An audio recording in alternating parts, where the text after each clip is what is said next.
जिंदाबाद जिंदाबाद जिंदाबाद बहुजन जी जिंदाबाद जिंदाबाद जिंदाबाद बहुजन जी जिंदाबाद।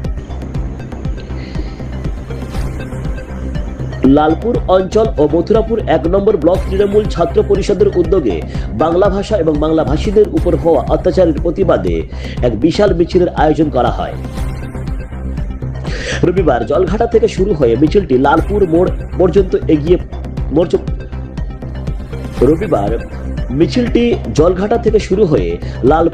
পর্যন্ত গিয়ে পৌঁছায়। পরে লালপুর বাস স্ট্যান্ডে এলাকায় এক প্রতিবাদ সভার আয়োজন করা হয়।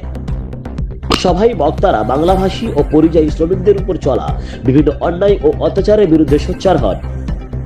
এদিনের অনুষ্ঠানে উপস্থিত ছিলেন মথুরাপুর লোকসভা কেন্দ্রের সাংসদ বাপি হালদার, রায়দিঘি বিধানসভার বিধায়ক ডক্টর অলোক জলদাতা এবং মথুরাপুর ১ নম্বর ব্লকের পঞ্চায়েত সমিতির সভাপতি মানবেন্দ্র হালদার সহ অন্যান্য বিশিষ্ট ব্যক্তিবর্গ।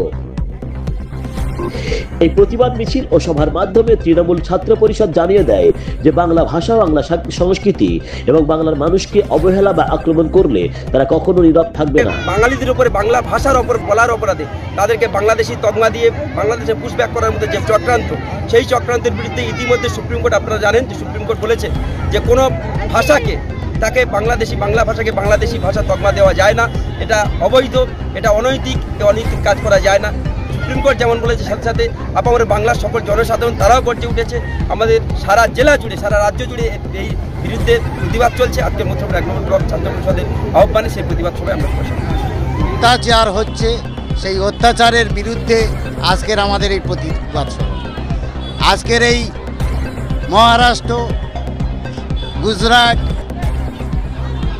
ইউপি বিভিন্ন রাজ্যে আমাদের যে বাঙালিরা গিয়ে আমাদের লেবার হিসাবে যায়, তাদের উপরে যে অত্যাচার হচ্ছে, সেই অত্যাচারে আমাদের দিদিমণি তাদের জন্যে ৫,০০০ টাকা করে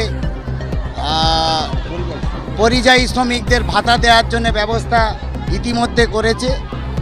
এই জন্যে আমরা এই পরিযায়ী শ্রমিকদের বিভিন্ন জায়গা থেকে ফোন করে তাদের অ্যাড্রেস, নাম নিয়ে আমরা সেটাকে ফিল আপ করে যাতে দিদিমণির এই প্রকল্প তারা পায়, তার জন্য আমরা ব্যবস্থা করছি। আমার নাম মিনোজ্জামান মোল্লা, লালপুর মৎস্য কর্মাধ্যক্ষ, মথুরাপুর 1। স্বপ্ন প্রকল্প আপনারা সবাই জানেন, প্রত্যেকটি বাড়িতে বিশুদ্ধ পানীয় জল পৌঁছে দেওয়ার যে লক্ষ্যমাত্রা নিয়েছিলেন, তিনি দেখেছিলেন বাংলার মায়েদেরকে কলসি কাঁধে করে নিয়ে, বালতি নিয়ে একেবারে কাউকে দূরে দূরে জল আনতে যেতে হয়। তিনি স্বপ্ন নিয়েছিলেন মায়েদের স্বপ্ন পূরণ করার জন্য বাংলার জল স্বপ্ন প্রকল্প, প্রত্যেক বাড়িতে বিশুদ্ধ পানীয় জল পৌঁছে দেওয়ার যে প্রকল্প তিনি নিয়েছিলেন। ইতিমধ্যে প্রত্যেকটি এলাকার পাইপলাইন পাতা হয়েছে, আপনারা জল পাবেন।